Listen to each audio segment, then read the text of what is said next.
Today on BigCTV, we are going to test ride ScreamRide, the brand new game from Microsoft and Frontier, the original developer of RollerCoaster Tycoon. We're also going to try the bacon-wrapped deep dish pizza from Little Caesars. I'm going to talk about today's exciting announcement of Rock Band 4. And we're going to do a spoiler-filled TV talk about House of Cards Season 3. All of that is next on BigCTV. Some legends are told, some turn to dust or to gold, but you will remember me for centuries, just one mistake. Hello everybody, welcome to BigCTV Season 4, Episode 6. My name is Chris, aka Big C. We have a lot of stuff to talk about today, so I'm going to get right to it. We're going to kick things off with a test drive of ScreamRide. Now, for those who do not know what ScreamRide is, it is an Xbox exclusive game. It is out on Xbox 360 and Xbox One. Made by Frontier, the guys who made Zoo Tycoon as well as RollerCoaster Tycoon. And the idea behind it is it's a roller coaster building game where destruction is kind of your point, I guess. It's a really interesting game. It looks to combine features from RollerCoaster Tycoon with Burnout's Crash Mode, and it's pretty fun. So I'm going to test drive two different modes in ScreamRide. The first is going to be the destruction mode, where you get to destroy buildings with roller coaster cabins. The second is going to be ScreamRider, where we ride around a roller coaster track, try to get bonus points and boosts. So here is our test drive of ScreamRide for the Xbox One. The cost of erecting buildings for the sole purpose of destroying them has made our Demolition Expert program quite controversial. So you will understand the pressure for our candidates to produce results in this section.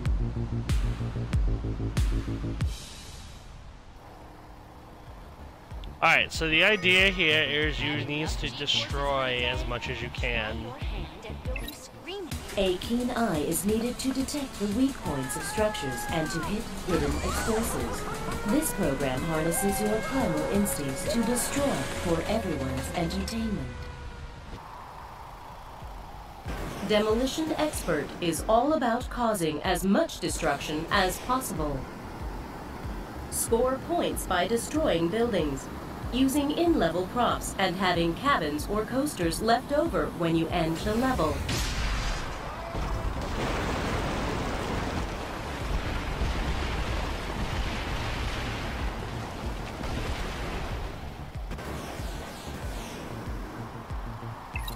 Use the left stick to rotate your ride and aim your cabin. The left trigger and right trigger control the launch power. To launch, press and hold A to enter slow motion. Use the dotted line to aim your throw. Release A to launch your cabin. After launching your cabin, use the left stick to steer it through the air. Each cabin has a unique behavior. Press B to end the level and receive your final score. You get bonus points for each unused cabin.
Demolition level critical. Reading structural damage. Considerable damage achieved. Stability compromised.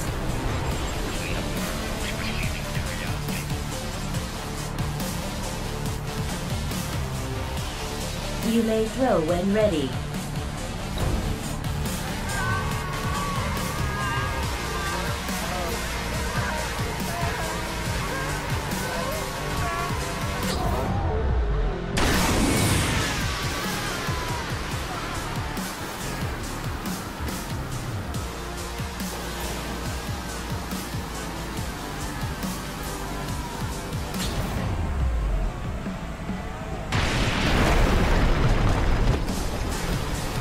Structure collapsing.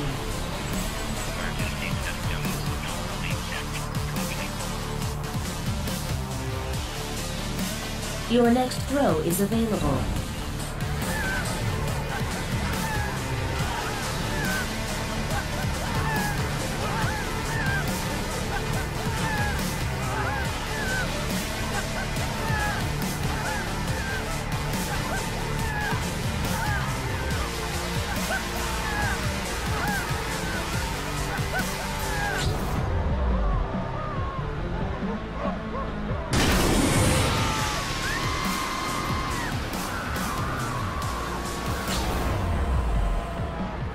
Sorry, I was having a conversation. Ah! Oh no, that worked. That's what I wanted to do.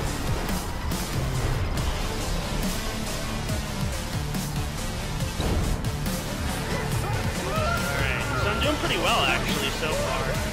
In the demo, at least I don't believe they gave me the slow motion launch thing, which is extremely helpful.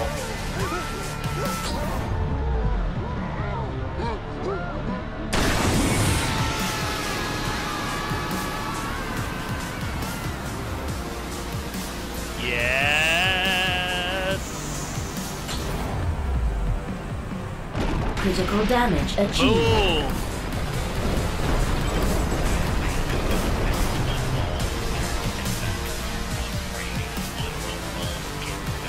Hey, I'm doing really well so far. New throw ready. 2 cabins remaining. What's left? Oh, over there.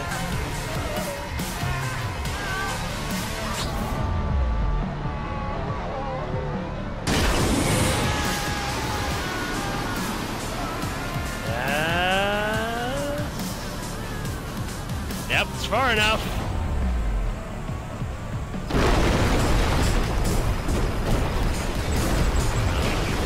Building demolished.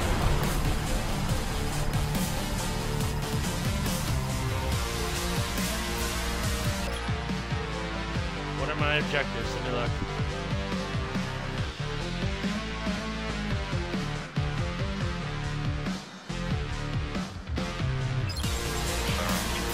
Another throw is available.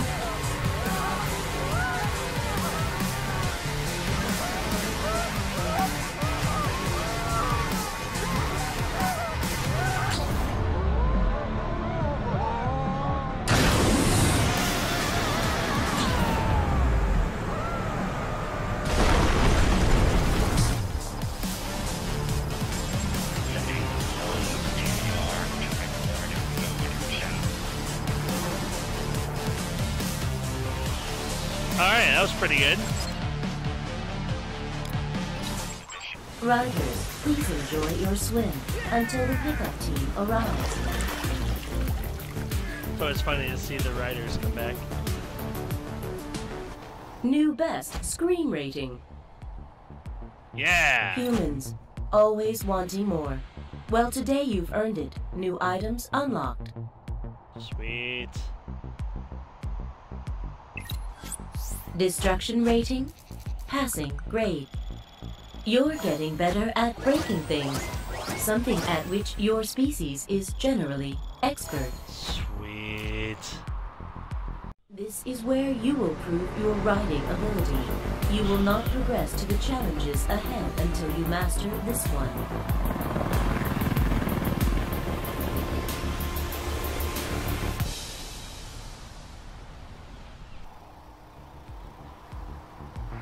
When I signed that non-disclosure agreement, I never thought I'd see something like this. Use the turbo to boost your speed. Push the G-forces to the brake by riding on 2 wheels. The riders enjoy a good scream. Alright, so here's how you play. ScreamRide is all about getting around the track as fast as possible, while scoring as many points as you can. Earn points by getting a fast time, reaching high speed, and balancing on 2 wheels. More ways to score points are unlocked as you increase your security clearance level. At the lights, hold the right trigger to accelerate. Avoid derailing by leaning into corners with the left stick. Some corners are too tight for leaning to work alone. Use the left trigger to brake and slow down. When going over blue turbo pieces, press X to collect turbo. Press it as close to the end of the piece as possible. Hold A. Alright, so let's do this.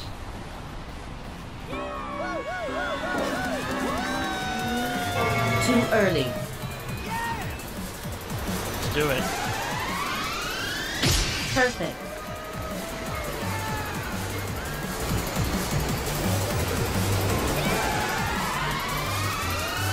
Good.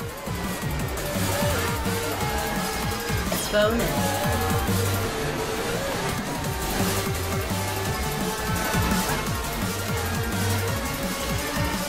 Bonus. Perfect.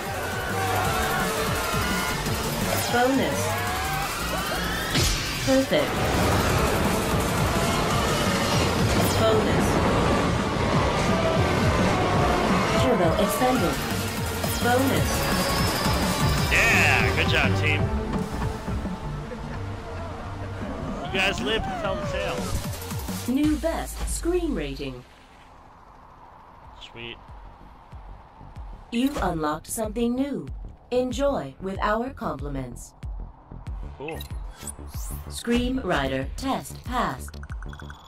Performance improved. Okay, so next we are going to do another taste test, a very popular segment.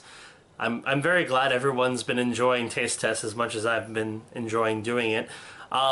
This time we are going to taste test the bacon-wrapped deep dish pizza from Little Caesars. Yes, it is something that will clog your arteries, but oh, it's so good. So here is our taste test of the bacon-wrapped deep dish pizza. Hello everybody, so for today's taste test, I'm going to try something that was kind of an interesting announcement from the fast food world.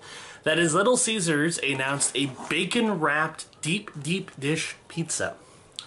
So, for those curious about how that works, basically they took a deep dish pizza, wrapped the crust in bacon, and I believe put bacon on it. So, I have one right here, and I'm going to try it. So first, let's take a look at this baby, see how it looks.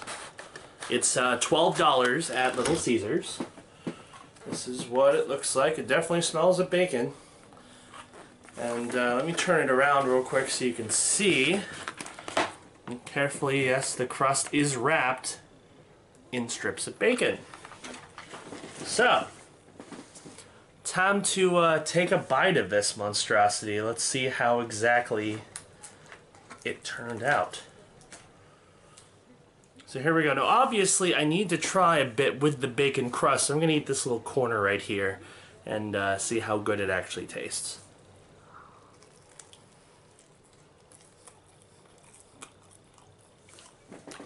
It's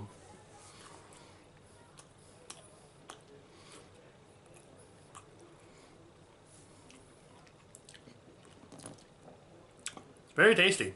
You can definitely taste the bacon, whether it's the bits or the crust. Let me get a little nibble more of the crust just to make sure I try that specifically.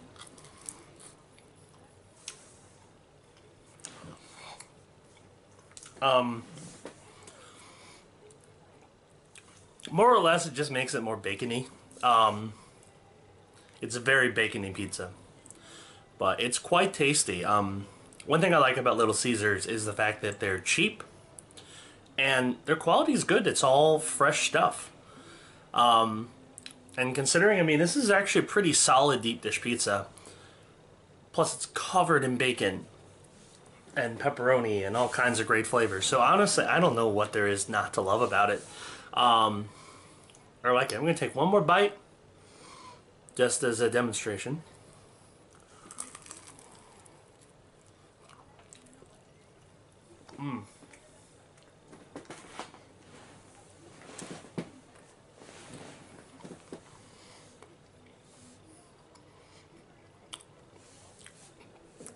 I like it very much.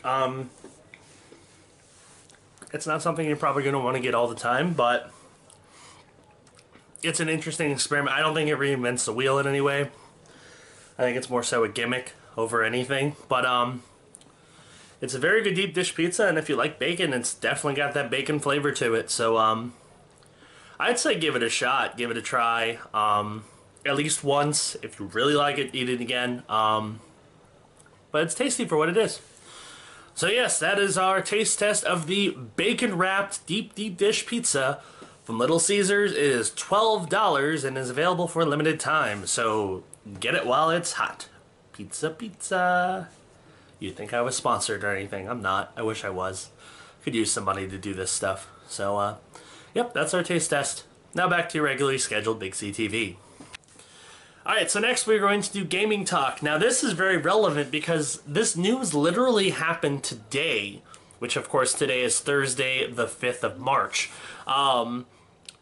So very, very current story, and I'm extremely excited about it. So here is a little bit of gaming talk.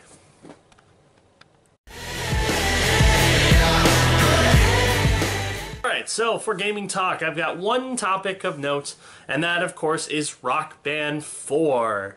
Now, for those of you who've been watching the show for a while, you probably are already aware that I am a huge Rock Band fan. Rock Band is one of my all-time favorite games.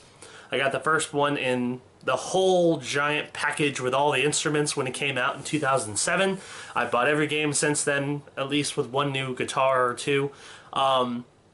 So I was quite sad when the music game craze kind of came to a halt in 2010-ish, 2011. But now we're back. It's been a long time since we've been able to play a music game like Rock Band or Guitar Hero. So now, of course, Harmonix, the original developer of Guitar Hero and developer of Rock Band, decided, you know what? It's time to get the band back together. So Rock Band 4 is finally coming out. It is releasing sometime in 2015. They did not announce when. On Xbox One and PlayStation 4. No Wii U version. Sorry, Nintendo, but Rock Band never did particularly well on Nintendo systems anyway. So here's some interesting things to note about this announcement. First of all, they announced it's coming out in 2015, so I'm sure we're going to see a lot more about it, probably E3 and other places to come. Second of all, they did announce that for the most part, all of the DLC that you purchased for the previous Rock Band games will be compatible with Rock Band 4. Now there is a catch. If you originally owned Rock Band on the Xbox 360 and bought a PlayStation 4, you will not be able to transfer your DLC. However, if you play it on Xbox 360 and moving up to Xbox One, you can. So it is exclusive to the platform that you bought it on. So if you have a PS3, you can upgrade to PS4. If you have a 360, you can upgrade to One, not the other way around. So for those of you who switched from Xbox 360 to PS4, or those who switched from PS3 to Xbox One, you're kind of out of luck, sadly.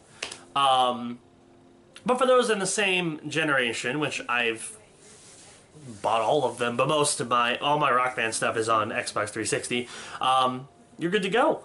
There is a couple exceptions. At this moment, the only things we know that are not going to be transferring over, and this is at the moment, this could change at some point, any track from the Rock Band 3 disc is currently not able to go to Rock Band 4, which is sad. So if you enjoyed Rock Band 3, I would recommend holding on to that disc, at least for a while. They did say they are currently negotiating to get at least a few of the songs from Rock Band 3 onto Rock Band 4. So hold on to that disc if you really want to play those songs. Hopefully they'll be exportable at some point. The Beatles Rock Band will also not be exportable, so for those of you hoping to play some of your Beatles songs with the other Rock Band tunes, unfortunately that's not going to happen, at least at this point. That's all we know in terms of DLC that will not work. I'm sure there'll be others, because, you know, licensing agreements and whatnot.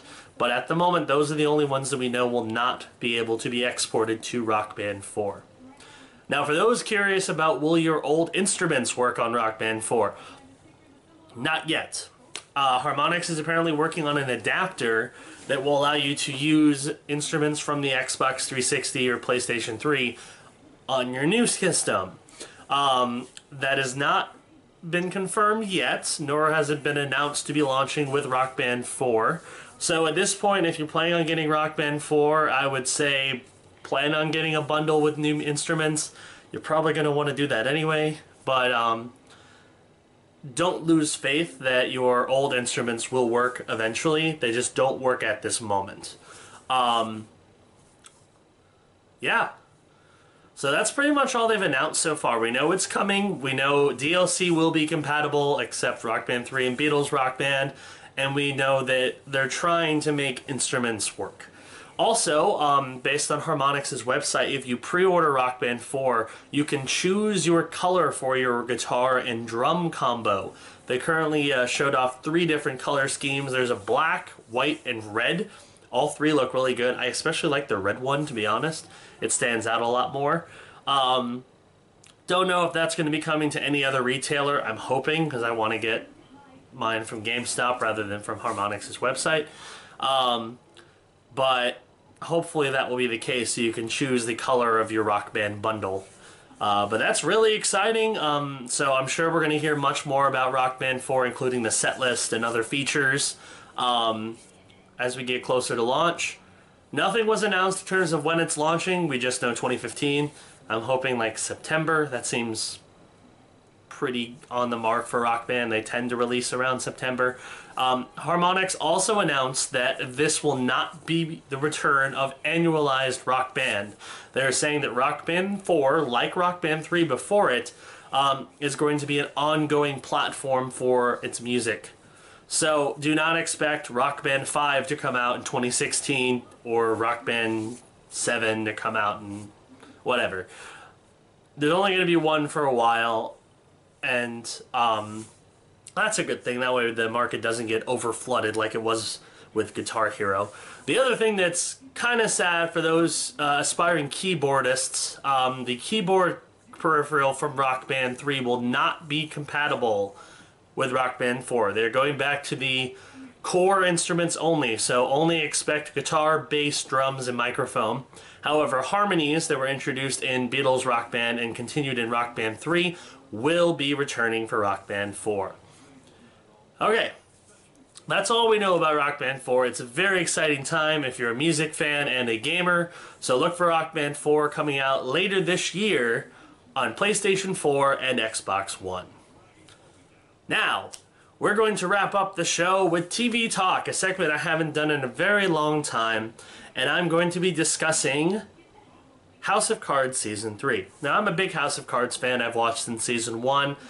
I'm always extremely excited when a new season debuts. So I finished watching the entire season. I'm going to do my personal thoughts on how I thought the season went.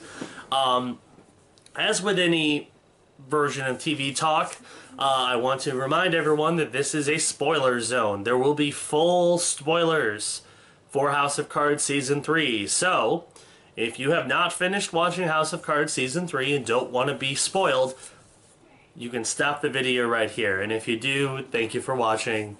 We'll see you next week. But for those who want to see it, here is our TV Talk for House of Cards Season 3.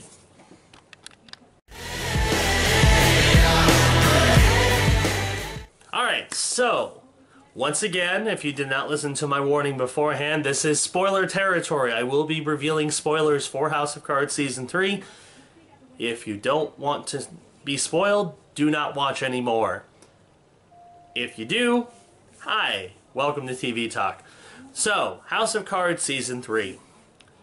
Very different style from the previous seasons, just because where can the Underwoods go from there? They've already schemed their way from, you know, being in the Senate all the way up to the White House. Now they, of course, Frances is now the president, and Claire is now the first lady. So they can't really go any higher than that. So Season 3 kind of served as a way to kind of humanize them as characters, because now they're always in the public eye and they can't necessarily get away with the shady dealings they used to be able to get away with in the show. I thought it was an interesting, different take, and I feel it was fresh. I honestly didn't think it got as stale as Season 2 did towards the middle half.